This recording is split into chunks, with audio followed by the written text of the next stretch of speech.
Magandang umaga pong muli sa bawat isa. Tayo naman po ay dumako sa ating pong pag-aaral sa umaga pong ito na pinamagatan pong Paskong Kinailangan. Pasko po, ito po yung araw o yung pagkasilang, yung ipinangako pong isisilang, yung Mesiyas, na ating pong Panginoong Jesus. Ito po yung panahon na kung saan nakita po siya ng mga pastol doon po sa sabsaban. Ito po yung panahon na kung saan nakita ng mga mago yung tala. Ito'y kanilang sinundan at upang kanilang masamba, upang kanilang mahandugan yung hari ng mga Hudyo na kanila pong pinuntahan ng panahon po na yon. Bakit po kinailangan? Bakit siya Paskong kinailangan? Kinailangan po siya ng Diyos, kinailangan po siya ng tao, upang pong maibalik yung tao doon po sa nararapat. Atin po yung tutunghayan at kukunin po natin sa aklat po ng Galatia, chapter 4, verses 4 to 5 po. Hilingan ko lamang po si Ate Bea sa pagbasa po ng mga talata. Galatia 4, verse 4 to 5.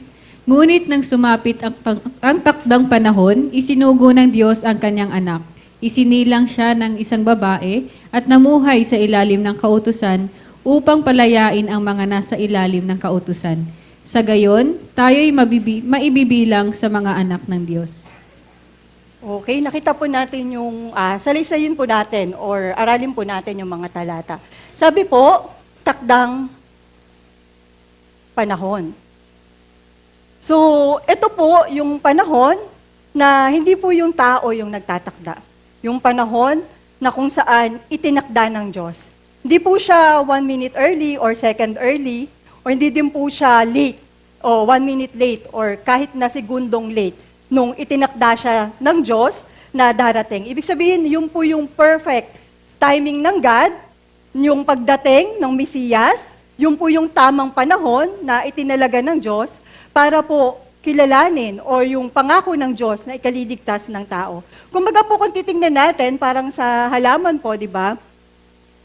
Yung pag nagtanim tayo ng binhi, may panahon siya na kung saan mag-uugat, may panahon siya na kung saan ay magkakaroon na siya ng dahon, tutubo siya, tapos magkakaroon siya ng bunga, tapos aantayin natin yung perfect timing na pwede mo na siyang tanggalin dun sa kanyang sanga at pwede mo na siyang lutuin, pwede mo na siyang kainin. So ibig sabihin po, akma o tugma yung panahon ng pagsilang ng Panginoong Yesus. Sabi doon sa mga talata, isinugo ng Diyos yung kanyang anak. Isinilang ng isang babae, sabi po dito, isinilang ng isang babae. Kagaya po ng kung papaano yung kaparaanan ng isang sanggol, ang ating Panginoon po ay dumaan sa ganoong pong process. Pinutol yung kanyang umbilical cord, inaruga siya ng kanya pong mga magulang, inaruga siya ni Maria at saka ni Jose, pinalaki siya ng kanya pong mga magulang gaya ng isang bata. Nasaksihan natin sa mga talata sa Biblia nung araw ng pagharap ni Jose at Maria sa Diyos, dinala nila yung sanggol sa templo para iharap sa Diyos. Sumunod na talata na mababasa natin sa Biblia, nung 12 taon na ng Panginoong Jesus, kasama siya ng kanyang mga magulang na dinala doon sa templo, and then, sabi niya nilang gano'n, nakauwi na yung kanyang mga magulang or maaari naglalakbay pa sila, nalaman nilang wala yung ang batang Panginoong Jesus. Tapos pinagtanong-tanong nila siya sa kanyang mga kamag-anak, bumalik sila dun sa templo at nakita nila ang Panginoong Jesus na nakakasama ng mga nagtuturo ng kautusan, nakaupo doon, at sinasagot niya yung tanong ng mga tao. Na kung saan ang mag-asawang si Maria at saka si Jose, namangha sila na nakita nila yung pagkamangha ng mga tao na sabi nila, kanino nang galing yung karunungan ng batang to? Tapos di ba tinanong nila, bakit ka namang nawala? Tapos sabi niya dun sa di ba nandoon ako sa bahay ng aking ama? No, paano siya namuhay. Sabi nga pong ganun, sumunod noon na pinakita yung buhay ng Panginoong Jesus ay nung nagpabautismo siya. So ang Panginoong Jesus po ay nag-undergo ng process, kagaya po ng isang tao. Sinilang siya, lumaki siya, naging kaluguran siya nung kanya pong mga magulang. Kaya po, mas sinasabi dito na isinilang ng isang babae at namuhay sa ilalim ng kautusan. Ang Panginoong Jesus po ay isinilang na Hudyo. Hindi po siya isinilang na kagaya nating Pilipino. Hindi po siya isinilang na Amerikano. Hindi po siya isinilang na Indian or kahit na European kaya o Canadian kaya. Di ba po? Hindi po siya isinilang sa ganon. Kundi isinilang po siya na isang Hudyo ayon po sa pagkakatakda sa kanya. Bakit po? Mababasa natin dito, upang palayain ang nasa ilalim ng kautusan. Kanino po ibinigay yung kautusan? Kanino po ibinigay yung kautusan? Sa mga Israel, sa bayan ng Diyos. Nung sabi nga pong gano'n, ibinigay ni Moises yung kautusan sa mga Israelita. Pero ano pong sabi gano'n? Nang sa gayon, itong mga Israelita ay mapalaya sa ilalim ng kautusan. Tapos po, sabing gano'n, parang ganito po yun, no? Ito yung red light. Yung Israel, alam nila na stop. Tapos nagpapastro sila. Alam nilang nagkakasala sila. Tapos yung mga hintil, alam nilang red light, pero dahil hindi nila alam yung kautusan, pumapas sila doon kahit red light, nagkakasala sila. So, tama po na ang lahat ay nagkakasala. Lahat ay hindi matuwid sa harapan ng Diyos. Bakit po? Tapos biglang sabi niyang ganun dito, sa gayon, tayo'y maibilang na mga anak ng Diyos. Sino po ba yung kausap ni Pablo? Sino po ba yung mga taga-Galacia? Mga Hudyo po ba sila? Mga taga-Galacia po ay taga-Turkey sa panahon natin ngayon. So mga Hudyo po ba sila? Hindi po, di ba? Pero bakit ang sabi, upang nang sa gayoy, tayo'y maibilang na mga anak ng Diyos? So, malinaw po na yung mga Hudyo, na mga Israelita, ay pinalaya doon sa kautusan para maging mga anak ng Diyos. Nang sa gayon, yung mga hintil din naman, na hindi kabilang sa kautusan, ay maibilang na anak ng Diyos. Siguro po nagtatanong sa isip ninyo, paano po? Alam niyo po itong mga Galacia, bakit sila sinulatan ni Pablo? Kasi may nagtuturo sa kanila na kailangan pa nila yung kautusan para maligtas. Na sinasabi ni Pablo sa kanila na malaya na kayo.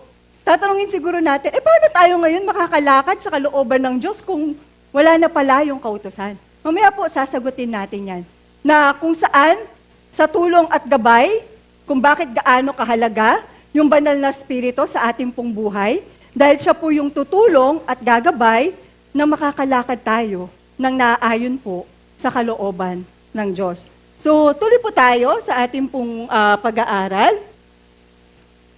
Salaysayin po natin yung mga tanong na kailangan po nating sagutin sa umaga pong ito.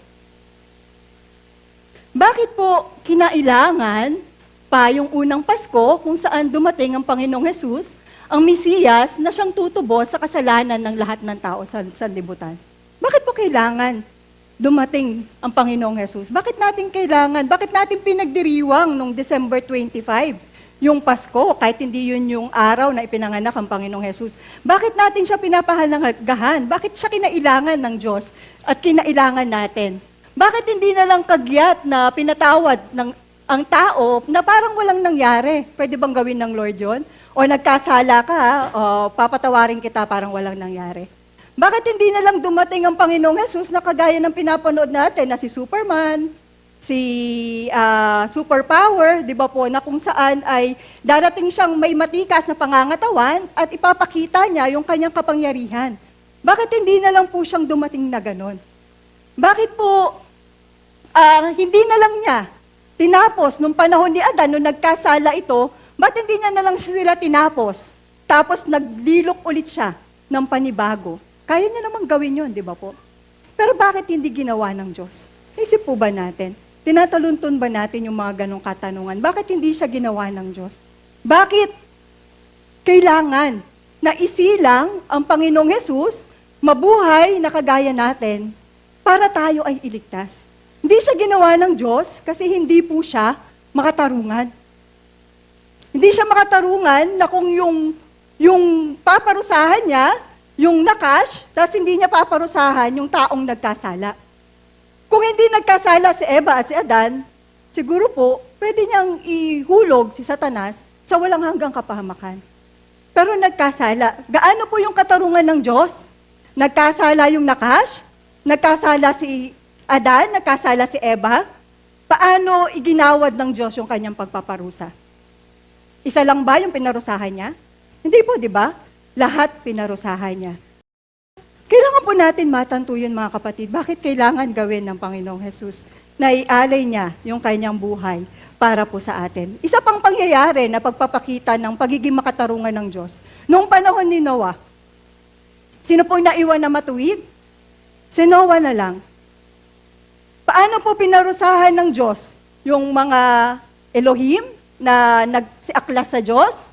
Yung mga Nephilim na naging bunga ng mga anghel at ng mga tao, ng kanilang mga naging anak na mga Nephilim? Yung mga tao nung panahon na yon na hindi sumasampalataya sa Diyos. Paano sila pinarusahan? Pati yung kanyang nilikha ay yung mga hayop ay nadamay. Di ba po? So, pagpapakita na ang Diyos ay makatarungan. Makatarungan po siya kung siya ay humatol. Kaya alam natin, mauunawaan natin yung ibig sabihin ng katarungan. Sapagkat yung ating pong Diyos ay makatarungan siya. Ang tanong natin, maaring marami pong nagsabi nito nung mga naunang mga Kristiyano, bakit hindi pa bumabalik yung Panginoon? Bakit sinasabi ni Pedro sa ikalawang Pedro, chapter 3, verse 9, na hindi pa siya bumabalik sapagkat pinagtitiisan pa niya kayo. Sino yung pinagtitiisan ng Lord? Yung mga unbeliever? Yung mga believer? Sabi niya ganun. Pinagtitiisan niya pa kayo. Bakit po? Bakit kaya tayo pinagtitiisan ng Diyos? Ano ba yung plano ng Diyos? Para kanino ba yung kaligtasan? Sabi po, God is patient with us. Yung Great Commission ay para maipanumbalik yung lahat ng tao na nawalay sa Diyos sa Kanya. Sabi nga, pero sabi nga pong ganun, ano yung ginagawa natin mga Kristiyano? Ganun ba natin binabahagi yung salita ng Diyos? Pag sa loob ng isang araw, paano kaya natin ibinabahagi? Nakikiisa tayo sa mission ng Diyos na maipanumbalik. Kina-expect natin na, Lord, magpadala ka na lang ng Elohim. Tapos yun yung magsabi, parang yung panahon ni sinabi ng Panginoong Jesus kay sa kanyang mga alagad, sabi niya, merong si Lazaro at yung mayaman, sabing ganon, namatay si Lazaro, namatay din yung mayaman, tapos yung mayaman ay nandoon sa dagat-dagatang apoy, si Lazaro ay nasa piling ni Abraham, sabing ganon ng mayaman, pabalikin mo si Abraham sa lupa kasi may mga kapatid pa ako. Ano sabi po ni Abraham? Hindi yun maaari. Kasi may mga tao doon na nagbabahagi ng salita ng Diyos, kung hindi sila makikinig, kung di siya makikinig, kahit pa yung anghel na galing sa langit yung magbabahagi, hindi sila sasampalataya. Anong ginagawa po natin? No po? Ano po yung ginagawa natin bilang mga isang Kristiyano? Kaisa po ba tayo ng Diyos sa Kanya pong plano at layunin? So ito po yung ating pong katanungan na ating pong sasagutin sa umaga pong ito. Bakit po kinailangan ng Diyos ang Pasko? Bakit siya nagtakda ng panahon na ang ikalawang Yahweh ay isisilang? Bakit na ang ikalawang Yahweh ay dadanas ng paghihirap, mamamatay para sa tao? Bakit pumayag o ibinigay ng Panginoong Jesus yung kanyang buhay kahit na alam niya na dadanas siya ng paghihirap, kahit na alam niya yung kanyang pagdadaanan ay mamamatay siya doon sa krus ng Kalbaryo. Kahit na alam niya, doon sa Getsemani, nakita natin yung kanyang pagsusumamo sa harapan ng Diyos na kung saan parang dugo na yung lumuluha sa kanyang paghihinagpis. Bakit niya yun pinagdaanan ng lahat para sa atin? Do we realize how precious we are to God? realize po ba natin kung gaano tayo kahalaga sa Diyos? Na ginawa niya yung lahat ng yon para po sa atin. So, yung una pong kasagutan, bakit kinailangan po ng Diyos ang Pasko ay upang iganap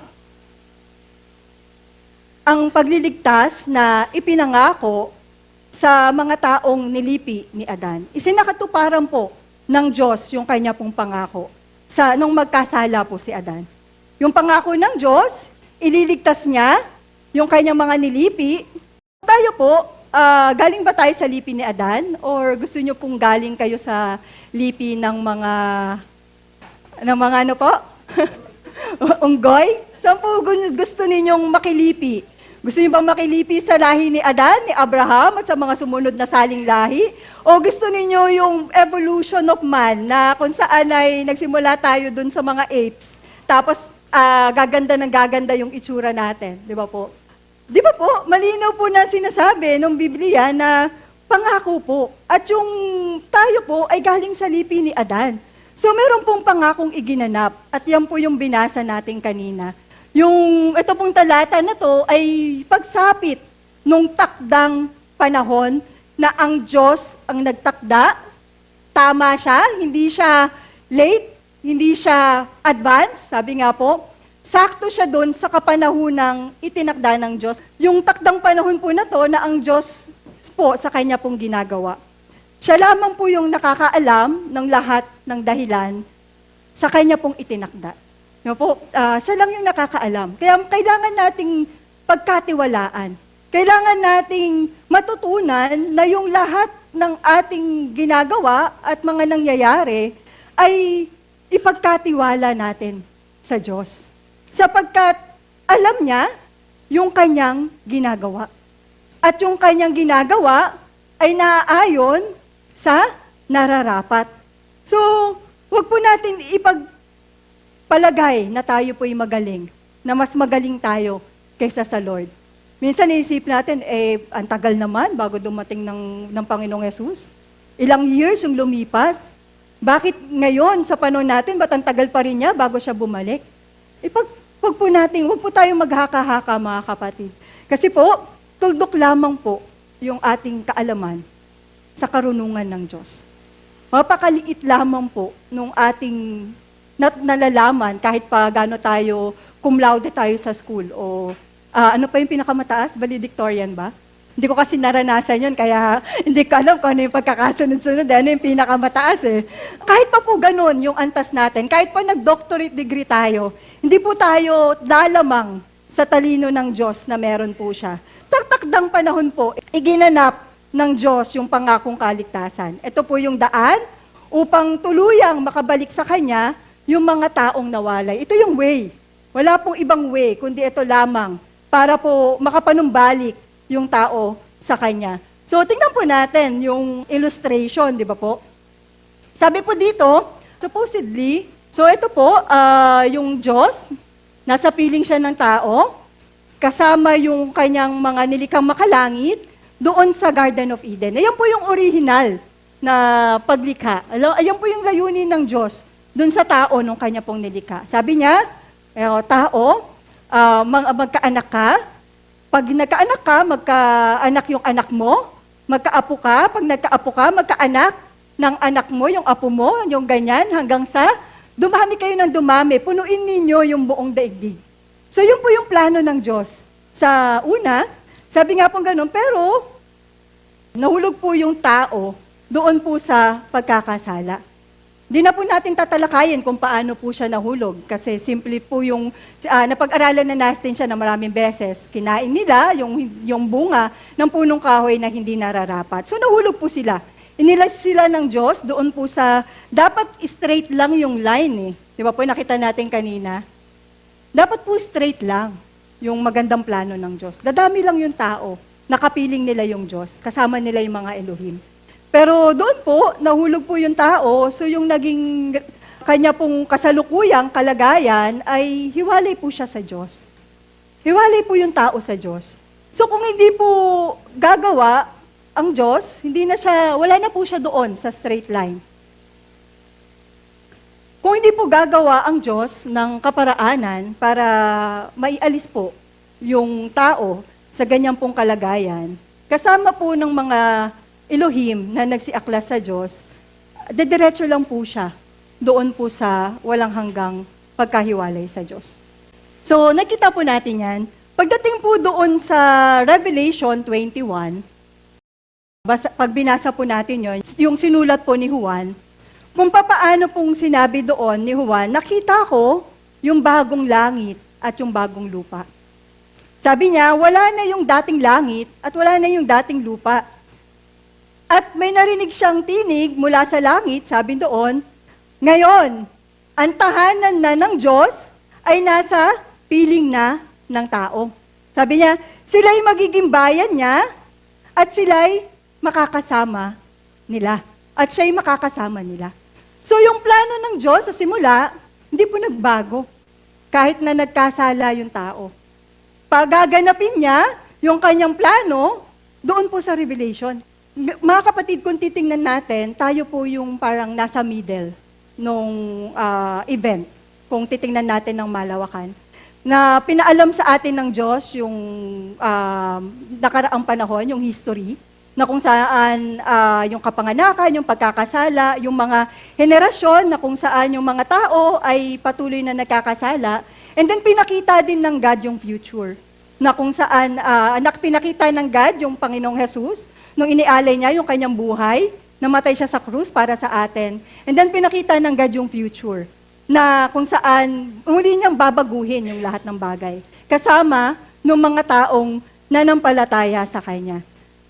Pagdating dun sa last na part nung Revelation 21, sabi niya, ngunit malagim yung sasapitin ng mga duwag, mga taksil, mga nagpasasa sa suklam-suklam na kahalayan, mga mamamatay tao, mga sumasamba sa mga Diyos-Diyosan, mga sinungaling, etc., etc., etc. Ano po yung ginamit niyang word? Malagim. Kumbaga dun sa, English, yung word na pinaka. Strongest, kumbaga. Yun yung pagsasalarawan niya, na yun na yung pinaka kasasapitan, pinakamalupit na kasasapitan ng tao, yung mapahamak siya doon sa walang hanggan. Kaya po merong paghihiwalay. Merong separation. Aalisin po ng Lord, ihiwalay ng Diyos yung Kanya, at yung mga hindi kikilala sa Kanya. So, may kita po natin doon na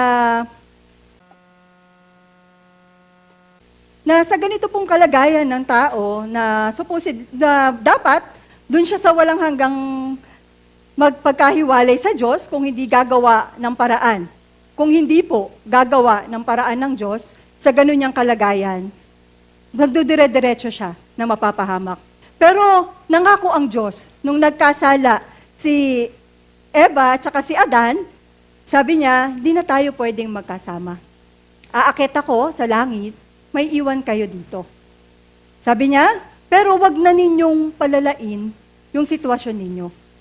Sabi niya, ganun, ililigtas ko kayo sa inyong kalagayan. Wag na ninyong palalain. Pero anong ginawa po ng tao? Di ba, pinalala nila yung kanilang sitwasyon, nagbunga yung kasalanan, dumami hanggang sa panahon nung panahon ni Noah, meron pang isa na kumikilala sa Diyos. Nung doon sa Tore ng Babel, wala na kahit isa. Ayaw na nilang sumamba sa Diyos, gusto na nilang maghanap ng ibang Diyos na kanila pong sasambahin. So, sumama yung sitwasyon. Kaya po, ito po yung pangako ng Diyos, yung takdang panahon na igaganap niya. Ito pong pangako niya nung doon sa Genesis, at ito po yung kaganapan ng pangako ng Diyos, yung takdang panahon, na ililigtas po niya yung tao. Sabi po doon sa mga talata, sa Genesis 3:15, kayo ng babae aking pag-aawayin, binhimo't binhi niya'y lagi kong paglalabanin. Ang binhi niya, ang dudurog sa ulo, sa iyong ulo, at sino yung kausap niya dyan? Yung Nakash. Sabi ng Diyos, kayo ng babae lagi kong aking pag-aawayin, binhimo't binhi niya'y aking laging paglalabanin.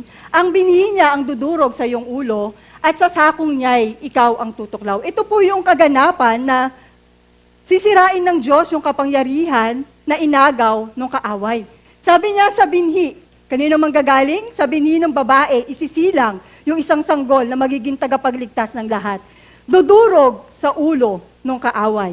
Sabi ganon, although tatamaan or matutuklaw yung kanyang sakong, yung paghihirap, yung nadanasin ng Panginoong Jesus, pero mananalo siya doon sa labanan. Kaya nga, merong paglaban, di ba po? Merong separation, merong sabi ganun, yung binhi ng babae at yung binhi ng lalaki, ay yung binhi ng Nakash, ay laging maglalaban. Yung mga kumikilala sa Diyos at sa mga hindi sumasampalataya sa Diyos, o yung mga Elohim na naghimagsik sa Diyos, ay laging may paglalaban. Kailangan po natin yung maunawaan, mga kapatid, kasi baka akala natin yung mga nangyayari, yung mga sitwasyon, ay normal na sitwasyon lang, pero nakikipagdigma po tayo. Meron po tayong pakikipagtunggali, kaya nga sinasabi ng Lord na merong paglalaban. Yung binhi mo at binhi niya ay maglalaban. So, ito po'y katagumpayan. Yung pangyayari, yung ating pong binabasa ngayon, ay kaganapan nung pangako ng Diyos sa kanila. Kaganapan po ito, nito pong pangako ng Diyos, doon po sa Genesis, yung pagkasilang ng ating pong Panginoong Jesus. Yung kanya pong kamatayan na hindi in-expect ng mga kaaway na magiging katagumpayan, ay yun po yung nalihim ng mahabang panahon. Para po, kumbaga sa chess, akala niya, mamamati niya yung kalaban niya, pero na-checkmate siya. No po, ang Diyos yung nanalo doon po sa laban. Meron siyang sinacrifice, opo, pero 3 araw lamang yung kamatayan ng Panginoong Jesus para po tayo ay mapalaya. At yung lahat ng tao at lahat ng ating magiging lahi ay makakapanumbalik po sa Diyos. So, bakit po ginanap yung pangako? Sabing ganon? Ati Sham? O sige, Ati Tin, ikaw na. John 3:16, sapagkat gayon na lamang ang pag-ibig ng Diyos sa sangkatauhan, kaya't ibinigay niya ang kanyang kaisa-isang anak, upang ang sinumang sumampalataya sa kanya ay hindi mapahamak, kundi magkaroon ng buhay na walang hanggan. Verse 17, isinugo ng Diyos ang kanyang anak, hindi upang hatulang maparusahan ng mga tao, kundi upang iligtas ang mga ito sa pamamagitan niya. Okay, para kanino po yung kaligtasan? Para kanino po yung kaligtasan? Para sa ilan lamang po ba? Itinakda na ba ng Diyos kung sino po yung maliligtas at hindi maliligtas? Nakatakda na po ba yon? Ano po? Sorry? Nakatakda na, ibig sabihin, lahat tayo nandito ay pinili na ng Diyos, kaya tayo maliligtas. So, nakatakda po ba yung kaligtasan? Ang kaligtasan po ba ay para sa lahat? Amen, ang kaligtasan ay para sa lahat. Pinili po ba ng Diyos na maligtas yung mga maliligtas lamang? Hindi po. So, kung para sa lahat yung kaligtasan, hindi lamang para sa Israel, kundi sa mga hintil, yung mga ibang bansang nawalay sa Diyos. Ibig sabihin po, meron tayong gagawin, di ba po? Para maligtas yung tao. Tayo po ba, yung sinuot natin ngayon, ay pinili po natin. Kaya natin yan suot na ngayon. Opo. Pinili po natin, di ba po? Pinili din natin kung kikilalanin natin ng Diyos sa ating pong buhay. So, minahal po ng Diyos yung sanlibutan. Inibig ng Diyos yung mga Hudyo, inibig ng Diyos yung mga hintil. Mahal niya yung dito sa loob ng iglesia, mahal din po niya yung mga nasa labas, mga kapatid. Do we think mas mahal tayo ng Diyos compare sa kanila? Mas mahal ba tayo ng Diyos compare dun sa mga taong hindi pa nananampalataya sa Kanya? Bakit niya pinapaulan yung tubig sa mabuti at masama? May favoritism ba ang God? Hindi po. Kaya nga siya namatay para sa lahat Nang pagpapatunay na lahat ay inibig niya ng pantay-pantay. Kung nais ng Diyos na maligtas sila at hindi mapahamak, then po, ano po yung role natin bilang mga tinawag ng Diyos? Ano po yung nais ng Diyos? Bakit niya sinabi sa mga alagad na, antayin ninyo yung banal na spirito? Tapos, nung Pentecostes, bakit ganun sila kasipag? Bakit yung mga apostol, mamamatay na sila lahat-lahat? Yung mabuting balita pa rin, yung kanilang nasa puso. Bakit si Pablo, hindi siya mapakali hanggat hindi niya mapuntahan yung Tarsis? Dahil sabi niya, isinugo siya ng Diyos sa mga hintil. Bakit ganun yung kanyang damdamin? May, pumapasok din po ba yon yung ganong damdamin sa ating puso, sa ating pong isipan? Pinapakilala ba natin na tayo'y mga Kristiyano sa ating pong lugar, na ating pong kinabibilangan? Alam kaya nila na tayo'y mga born again? So bakit po? May ganon? Upang ang lahat, ang sanlibutan, ay maligtas. Pero alam ba ng Diyos na hindi lahat ng tao maliligtas? Amen. Alam po niya, pinakailaman ba ng Diyos yung free will ng tao para maligtas? Kaya nga po, ang sino man di ba po? Ang sino mang sumampalataya, yung bawat isa sa atin, maging si Hesiman na nasa dulo, maging si Kuya Jomar na nasa dulo, maging si Ate Tin, si Ate Shama, may kapilian po yung bawat isa sa ating pong pagpili na yon. Yung po, yung magtatakda sa atin, doon po sa ating pong kakalagyan. So, i-practice po natin yung pagbabahagi ng salita ng Diyos. Nakita po natin yung original plan ng God. I-practice po natin kung paano po siya maibahagi. Tingnan po natin kung gaano ka-simplest way na ma-share natin siya, yung kaligtasan, sa mga taong hindi pa nakakakilala sa Diyos. Pangalawa po, bakit kinailangan ng Diyos ang Pasko? Upang ang Diyos na magliligtas ay makapaging tao na tulad natin. Ayun po yung kaparaanan. Nag-iisang kaparaan. Sa tingin niyo po, may mas mabuting paraan na naging tao yung Panginoong Jesus?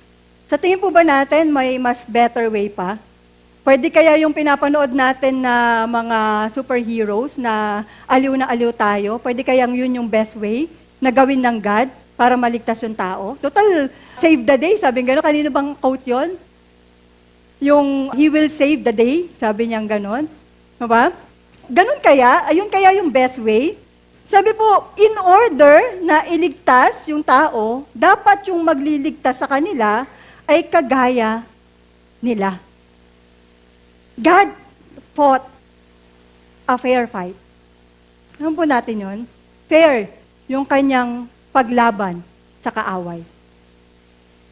Fair, kasi nung nagkasala, ang tao yung nagkasala.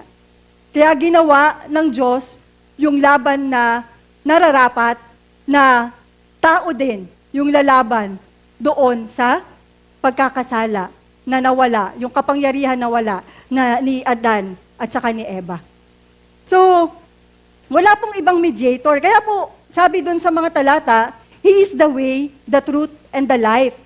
No one can comes to the Father except through Him. Wala pong ibang daan para po maligtas yung isang tao, kundi ang pangalan lamang ng ating Panginoong Jesus. Siya po yung mediator ng bawat isa sa atin. Siya po yung Diyos na tao na nasa kalangitan na every time na dinidisregard po natin yung ating pong faith, do we realize kung paano nakikipag-mediate ang Panginoong Jesus sa Ama? Tuwing dinidisregard natin yung ating pananampalataya at pinipili natin na magkasala. So, upang pong maligtas ay magpaging taong katulad natin. Sabi po dun sa mga talata, nabasa na po natin yan. So ito po, Ate Bea, pwede mong basahin? Hebreo chapter 2, verse 14 to 18.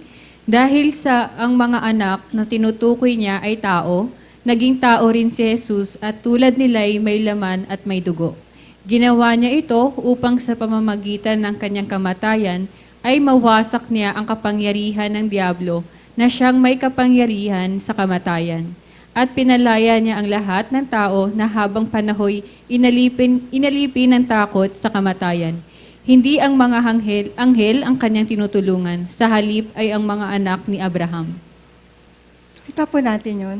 What a great God. Di ba po? Dahil yung kanyang ililigtas ay dugo at laman, kailangan niyang mamuhay kagaya nila. Para anong kadahilanan? Mawasak yung kapangyarihan ng kamatayan at kasalanan sa ating pong buhay. Maalis yung takot natin sa kamatayan. Ba naalis na nga ba? Amen, di ba po? Tingnan po natin yun kung gaano. Hindi po natatapos yung buhay natin sa mundo na to. Huwag po nating masyadong panghawakan yung buhay natin sa mundo na to. Tama po na marapat tayong mabuhay sa mundo na to, pero meron pong pinalaya po niya yung tao sa habang panahon dun sa takot sa kamatayan. Sabi po, tinulungan po tayo ng Diyos. So, our Lord Jesus Christ battle with fairness para po sa bawat isa sa atin, para po ma-save tayo, para po magamit natin yung ating pong sariling kapasyahan ng nararapat. Mahalin natin ng Diyos sa Kanya pong ginawa sa bawat isa sa atin. Hindi po natin siya makikilala ng lubusan bilang Diyos kung hindi natin nauunawaan yung paano niya tayo iniligtas. Hindi natin mararamdaman na mahal tayo ng ating mga magulang kung hindi nila tayo inaruga. Diba po? Hindi natin sasabihin na makatarungan ng Diyos kung di natin alam yung ibig sabihin ng katarungan para sa Diyos. Hindi natin malalaman kung ano yung ibig sabihin ng fairness at lumakad tayo sa mundo na to ng fair kung hindi natin nakita kung paano inilakad ng Panginoong Hesus yung nararapat na paglakad dito po sa mundo na to. Matarungan po siya kung paano pong sa paghatol, wala pong pwedeng magsabi sa kanya na hindi siya patas. Hindi po siya, sabi nga po, kaya wala pong pwedeng sabihin na madaya ang Lord. Hindi makatarungan ng Diyos. Sabi pa po dun sa Hebreo, Ati Tin, Hebreo 2 verse 14 to 18, kaya't kinailangang matulad siya sa kanyang mga kapatid sa lahat ng paraan. Sa gayon, siya ay naging isang pinakapunong pari, mahabagin at tapat na naglilingkod sa Diyos at nag-aalay ng handog para mapatawad ang mga kasalanan ng tao. At ngayon matutulungan niya ang mga tinutukso sapagkat siya man ay nakaranas ng pagtukso at paghihirap. po, gaya natin, siya po ay pinakapunong pari. Sabi ko nga po kanina, do we realize kapag nagdidesisyon tayo sa ating pong buhay na hindi natin isinaalang-alang yung ating pong pananampalataya, do we realize how our Lord Jesus Christ mediate for us? Kapag nagdidesisyon tayo, Lord, di na lang pupunta sa church. Okay lang naman yun. Tama naman yung pagkilala ko sa'yo. Do we realize that, mga kapatid? Na paanong tayong tinutulungan ng Diyos kasi naranasan niya yung paghihirap, yung tukso ng kaaway sa bawat isa sa atin. So, sino yung pwedeng maging mediator? So, sabi po doon, siya na Diyos, ang Panginoong Hesus ba ay Diyos? Kasi may mga nagtuturo po na siya ay tao lamang. Tao lamang ba siya? Hindi po, di ba? Siya ay Diyos na naging tao. Na namatay para sa atin. So, Diyos po siya, at the same time, tao po siya. Kaya po, Diyos na tao, ang ating pong Panginoong Hesus. Wala po siyang katulad, monogenes. Yung salita pong Yahweh, nung translate po siya sa Septuagint, sa Greek, yung po yung naging translation ay Kyrios. Tapos po, Sa English, ayun po yung tinatawag na Lord. At sa panahon natin, sa translate ng Tagalog, yun po yung ginagamit nating Panginoon. So every time po, wag natin tawagin ang Panginoong Jesus na Jesus lamang. No po? Bigyan po natin siya ng pagpipitagan sa ating pong buhay. Nakita po natin doon na hindi yung mga anghel yung kanyang tinulungan. Pero, wag po nating ipagkamali na pinabayaan ng Diyos yung mga anghel. Kasi, binigyan niya sila ng pagkakataon na makabalik sa Diyos. Sabi niya doon sa unang Pedro, chapter 3, verse 19 to 21, sabing ganun doon, sa kalagayang ito, nagpunta siya at nangaral sa mga espiritong nakabilanggo. Sila ay mga espiritong ayaw sumunod noong matyagang naghihintay ang Diyos noong panahon ni Noe. Habang ginagawa nito ang daong. Our God is a God of chances. Bibigay po siya ng pagkakataon. Ganun kabuti yung Diyos na ating pong kinikilala. Ganun po kabuti yung Diyos na ating pong sinasamba. Sabi pa doon, tinawag niya tayong kapatid sa Ama. Hindi siya yung grabber ng opportunity. Hindi siya yung parang pag yung boss mo, kahit ikaw na yung pagod na nagtatrabaho, kukunin niya yung glory para maging kanya. Po, hindi siya ganon. Siya yung giver. Binibigyan niya ng chances yung lahat. Tinatawag niyang kapatid niya at makakasama niya yung mga tapat na naglilingkod sa kanya, kasama niyang maghahari. Kanino natin narinig yun? Dito, pag sino yung may posisyon sa kanya yung kanya lang lahat yun, di ba po? Tama ba? Kaya ngayong gobyerno natin, kahit ilang panahong pangangako na magbabago yung ating kalagayan, ano po yung nangyayari? Pasama ng pasama, di ba po? Ang Diyos hindi. Giver siya. Tinawag niya tayo mga kapatid sa Ama. Ano pong sabi dun sa talata, Ate Shama? Pwede mo basahin? Hebreo, Kabanata 2, talata 11 hanggang 13. Si Jesus ang nagpapabanal sa mga tao. Ang kanyang ama at ang ama ng mga taong ito ay iisa, kaya't hindi niya ikinahihiyang tawagin silang mga kapatid. Sinabi niya sa Diyos, "Mga ginawa mo'y ihahayag ko sa aking mga kababayan. Sa gitna ng kapulungan, ika'y papupurihan." Sinabi rin niya, "Ako'y mananalig sa Diyos," at dugtong pa niya, "Narito ako at ang mga anak na kaloob sa akin ng Diyos." Okay, so ito po'y paano isinalaysay ng Diyos yung kanya pong mga taong sasampalataya sa kanya hanggang wakas, kung saan ay tatawagin silang mga kapatid. Wala sa kanya yung anak sa labas, wala sa kanya yung ampon ka, wala pong ganun, kundi kapatid niya sa Ama. So, paano po ipinakilala? May kita po natin yung kinakailangan na maunawaan po natin dito po sa illustration.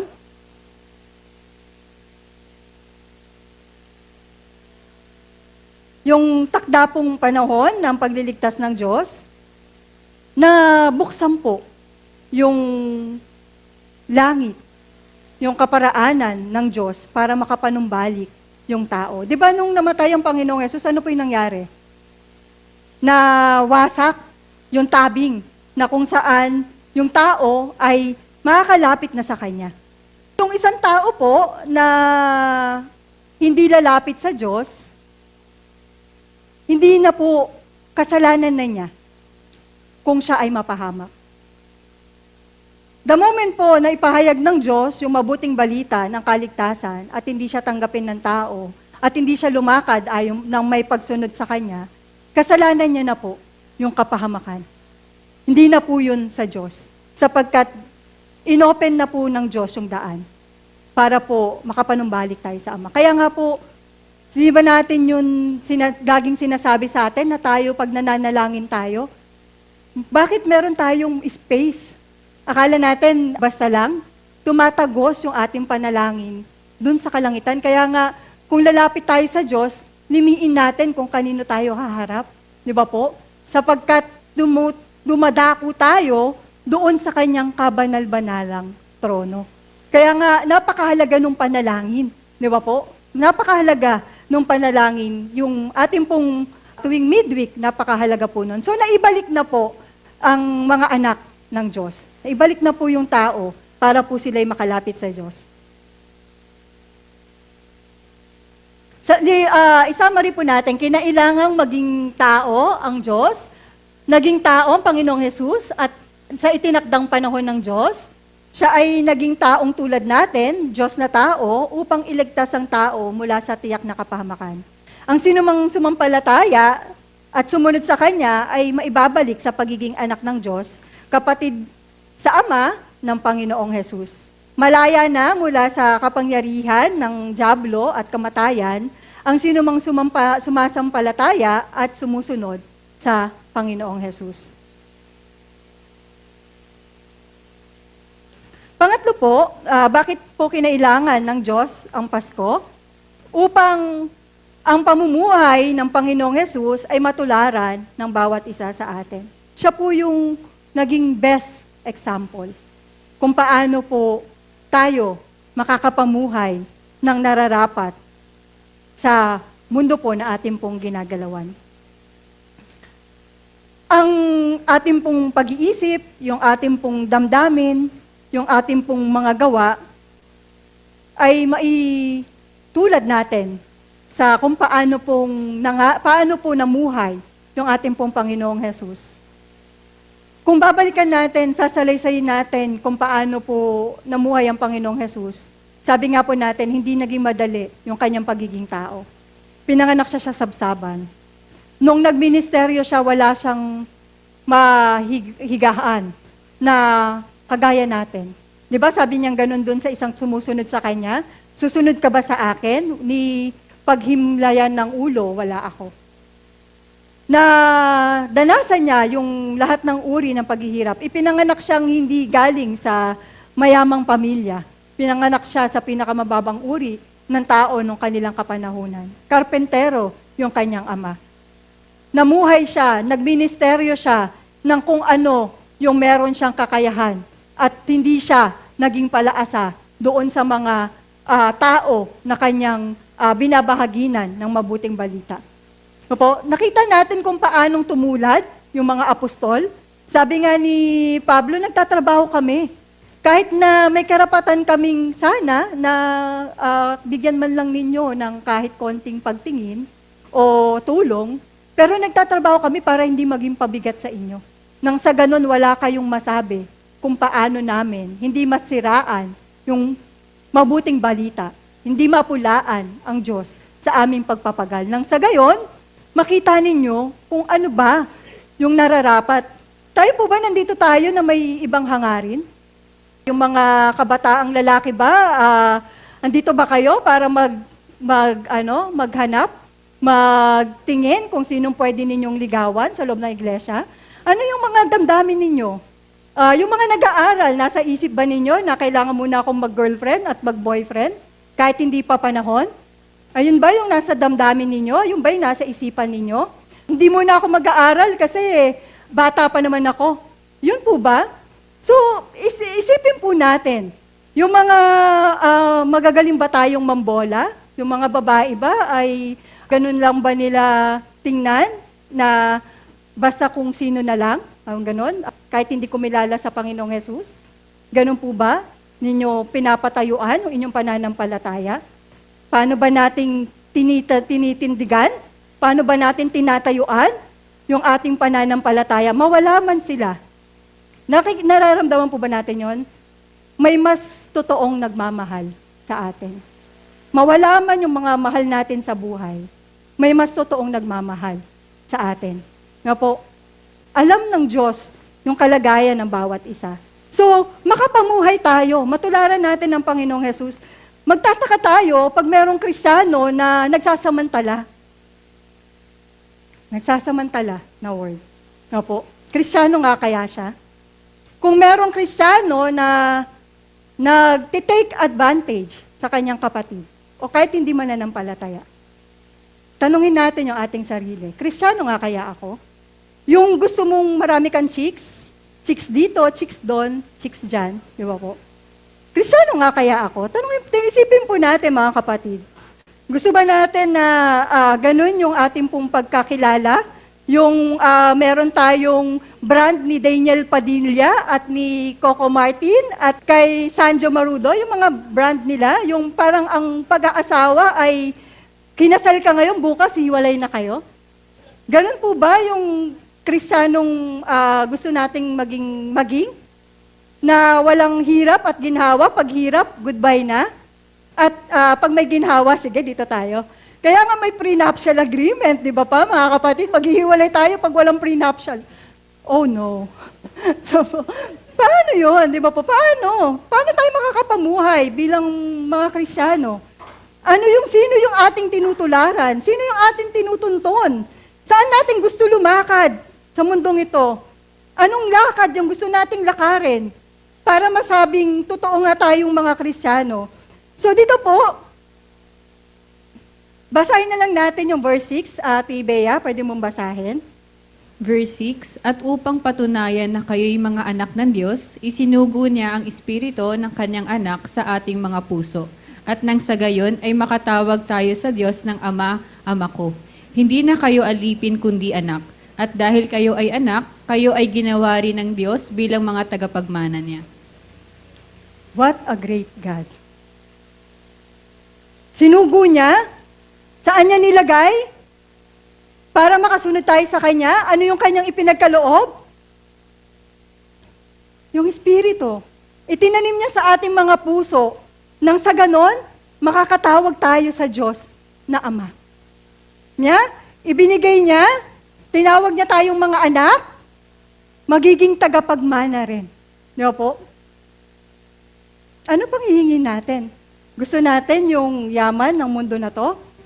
Papatagalin kaya tayo ng Lord the 1,000 years para ma-enjoy natin yung lahat ng luxury sa buhay na to?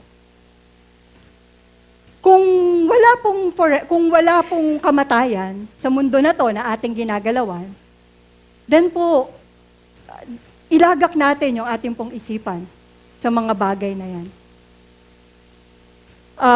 Baka sakali, di ba po? Yung sasakyan nga, ilang years lang pwede? 5 years. Yung bahay, ilang years pwede? 50 years para hindi mo siya gigibain. So, yung buhay natin, ilang years pwede? Para po masabi natin na dito natin ilagak. Sabi nga ng salita ng Diyos, what shall profit a man kung makuha niya yung lahat ng meron sa mundo na to, kung ang kapalit naman nun ay yung kanyang kaluluwa? Anong pwede niyang ipambayad para sa kaluluwa niya? Anong pwede nating ipambayad, mga kapatid, para hindi tayo mapahamak? Kung yung sakit nga lang ng lagnat at sipon, ayaw natin magpunta sa church kasi masama yung pakiramdam natin. What more? Yung malagim na sasapitin ng tao dun sa kahindik-hindik na hindi mababagong kalagayan niya. So, isipin natin, mga kapatid, wag tayong padaya. Kaya nga tayo dinadaya nung kaaway eh. Kasi ayaw niyang maranasan natin yun eh. Tapos nagpapadaya tayo. Di ba po? So, lumakad po tayo. Tularan po natin yung ating Panginoong Hesus. Sabi po dito, sa 1 to 16, Bea, Ate Sham, sige. Galatia, Kabanata 5, Talata 1, Malaya na tayo dahil pinalaya tayo ni Kristo. Kaya magpakatatag kayo at huwag nang paalipin pang muli. Talata 16, Sinasabi ko sa inyo, ang Espiritu ang gawin ninyong patnubay sa inyong buhay at hindi kayo magiging alipin ng hilig ng laman. Sapagkat ang mga nasa ng laman ay laban sa kalooban ng Espiritu at ang kalooban ng Espiritu ay laban sa mga nasa ng laman. Laging naglalaban ang dalawang ito kaya't hindi ninyo magawa ang nais ninyong gawin. Kung pinapatnubayan kayo ng Espiritu, wala na kayo sa ilalim ng kautusan. Okay po. Pinalaya na tayo sa kautusan. Makakalakad na tayo ng buhay, hindi pala tayo kasi yung mga Hudyo yung nasa ilalim ng kautusan. Pinalaya na tayo ng Diyos para makalakad ayon sa kanyang kalooban. Malaya na tayo, pinalaya tayo ni Kristo. So, yung sinasabi, ang Espiritu yung gawin ninyong patnubay. Yung iba ayaw nilang maniwala sa kapuspusan ng banal na Espiritu. Ayaw nilang tanggapin yung speaking in tongues kasi tingin nila, ay, ang weird. Gift yun ng Lord. Pat katunayan yun na tinanggap natin yung banal na spirito sa pamamagitan ng pagsasalita natin sa ibang wika. Pag nagsasalita tayo sa ibang wika, hindi tayo sa tao nakikipag-usap, kundi sa Diyos. Isinasaalang-alang lang natin yung bawat isa, yung damdamin ng bawat isa, lalo na yung mga bagong darating sa loob ng iglesia, para hindi nila maisip na nasisiraan tayo ng ulo. Pero gift yun ng God sa atin para makakommunicate tayo direkta sa Kanya. Then ayaw natin paniwalaan. Bakit sabi ng Panginoong Yesus dun sa mga apostol, huwag kayong aalis hanggat hindi ninyo natatanggap yung banal na spirito? Bakit nung nagsalita sila nung iba't ibang wika, yung mga taong galing sa ibang bansa, iba-iba yung lengguwahe, naunawaan nila yung sinasabi ng Diyos at nanampalataya sila, tas tayo, ayaw natin tanggapin? Ayaw natin i-exercise? Di ba po? Anong ayaw natin? Binibigay ng Lord yung kaparaanan. Gusto nating manatili doon sa kautusan? Sabi nga, walk in the Spirit. Ang Spirit, sabi po dito sa mga talata, I say now, walk by the Spirit and not to the desire of the flesh. So, hindi siya gawing patnubay. Kasi medyo mababaw yung translation dito. Lumakad tayo ayon sa Espiritu. Yung lakad ng banal na Espiritu, yung maglilid sa atin, pag sinabi niyang kaliwa, kakaliwa tayo. Pag sinabi niya kaliwa, kakanan tayo. Nga po? Kaya po, nakatanim sa ating pong puso't isipan. Kailangan maging aware tayo sa leading ng Spirit. Kalimutan po natin yung paano yung kautusan, yung 10 utos, pinagsusumikapan natin yun, nakapaloob doon yung kalooban ng Diyos, pero kailangan natin matutunan na pakinggan yung leading ng banal na Espiritu sa ating pong mga buhay. Kailangan nating makalakad ayon po sa tinuturo ng banal na Espiritu. Kaya nga sabi doon, yung sumusunod sa Espiritu, wala na siya sa ilalim ng kautusan. Sabi po, ano yung gawain ng banal na Espiritu? Ano yung bunga nito? Bunga nito yung pag-ibig, kagalakan, kapayapaan, katsagaan, kabaitan, kabutihan, katapatan, kahinahunan, pagpipigil sa sarili. Walang batas, walang kautusan laban dito. Ano po natin yon? Lumakad kayo sa ganito. Pinatay. Bakit pinatay? Sinusupil. Sino yung magpapatay? Lord, baguhin mo yung puso ko. Ganun ba? Yung pagpatay? Ganun po ba yung pagpatay? Tayo, sa atin po. Sabing ganon, nang nakipag-isa kay Kristo, yung kanilang makasariling pagkatao. Makasarili, hindi mo iniisip yung iba. Masasaktan mo na siya, gagawin mo pa rin. Kasi hindi mo iniisip yung damdamin niya. No po? Inalis ng Lord yung pagiging makasarili natin. At yung mga masasamang hilig nito. Bakit lumalayo sa iglesia? Kasi ayaw nilang sundin yung kalooban ng Diyos. Gusto nila yung hilig nung kanilang damdamin. Nasaktan ako dyan, ayaw ko na dyan. Hindi nila iniisip yung kabutihan ng Diyos sa kanila pong buhay. So kung ang Espiritu yung nagbibigay buhay sa atin, siya rin yung paghariin natin sa ating pong buhay. Paghariin natin siya, mga kapatid. Bakit pinalaya yung mga Hudyo sa kautusan? Para makalakad sila ayon sa kalooban ng Diyos. Tayo po na hindi nasa ilalim ng kautusan, huwag nating hayaan na i-disregard natin yung gawa ng Holy Spirit at mamuhay tayo doon ulit sa kautusan. Hindi natin nililimi kung inuudyukan na tayo, dinededma pa rin natin. Ay, hindi, damdamin ko lang yan. Kahit po anong sabihin ng iba, sabi ko nga po, ako po nagiging pamantayan ko sa buhay. Pag sinabi ng kapatid na mananampalataya, yung isang bagay, ibig sabihin, nililid yun ng Lord na mapapahamak ako. Kapag sinasabi na mali ang ginagawa mo, kahit pa nag-uumiglas yung aking damdamin, kailangan kong paglabanan yung damdamin na yon dahil yun yung leading ng Lord. So, kung hindi tayo magmamalasakitan sa isa't isa, hindi tayo totoong nagmamahalan, tapos sasabihin natin na tayo yung iglesia ng Diyos, tapos hindi nakikita sa bawat isa sa atin, nasaan tayo mga kapatid? Tularan po natin yung ating pong Panginoong Hesus. Binigay niya yung best example para po makapamuhay tayo. Maging ganap yung ating pagkatao ayon sa pagiging ganap ni Kristo. Nais po ng Diyos, kaya niya ibinigay yung kanyang anak para maging best example. Para tayo makapamuhay. Kaya nga di ba sabi ng mga apostol, kung tularan natin si Kristo, kung hindi si Kristo, tularan ninyo ako kagaya ng pagtulad ko sa Panginoong Hesus. Huwag tayo mag-imbento ng sarili-sarili nating Christianity. Ito lang yung grupo ko, kami lang yung mga Kristiyano, doon lang sila kasi ganyan. Hindi po. Kilalanin po natin lahat. Bigyan natin ng pagkakataon yung lahat. Sapagkat lahat po tayo ay anak ng Diyos. So ito po yung nakabalik na sumasampalataya. Lahat po ay binigyan ng Diyos ng pagkakataon na makabalik sa Kanya. Isinaganap na po siya. Sa ating pong kapanahunan, lahat po ng tao ay makakapanumbalik sa Diyos at nakakabalik po sa Kanya sa pamamagitan po ng kanilang pananampalataya sa Panginoong Hesus. Bukas na po yung daan para po makabalik. Alis na po yung tabing para po makibalik yung mga tao. Kaya po tayo ay inaasahan ng Diyos na magbahagi ng mabuting balita ng kaligtasan sa iba rin na nangangailangan nito. So, wag po tayong maging bias sa mga unbeliever, mga kapatid. Wag po natin silang parang may ketong.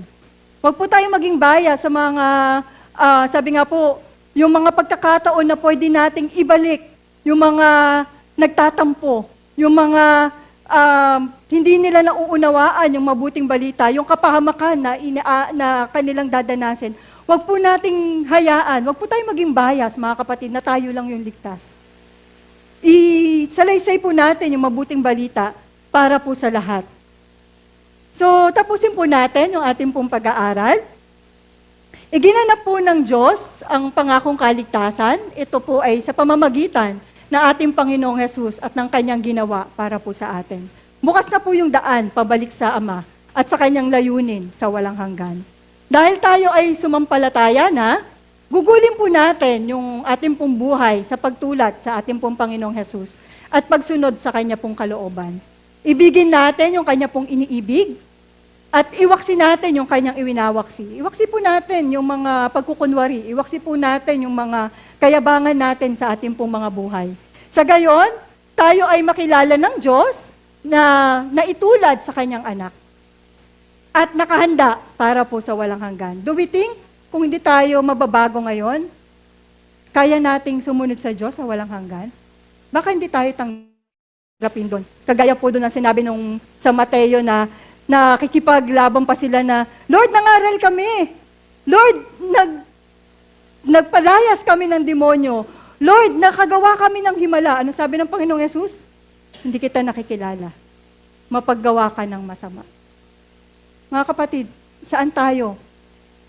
Saan natin nilalakad po ng ating pong buhay, Kristiyano? Mga kabataan, saan ninyo nilalagak ang inyong mga oras? Sa Roblox, sa ML? Sa kung ano man yung uso ngayon, sa computer? Saan po ninyo nilalagak? Nawa po, maging kaluguran kayo, kaluguran tayo ng ating pong mga magulang. Nawa, pag tinanong yung mga magulang natin, sasabihin nila na mabuting anak ko, nagsusumikap yung makasunod sa ating pong Panginoong Hesus. Maraming salamat po at magandang umaga po sa bawat isa.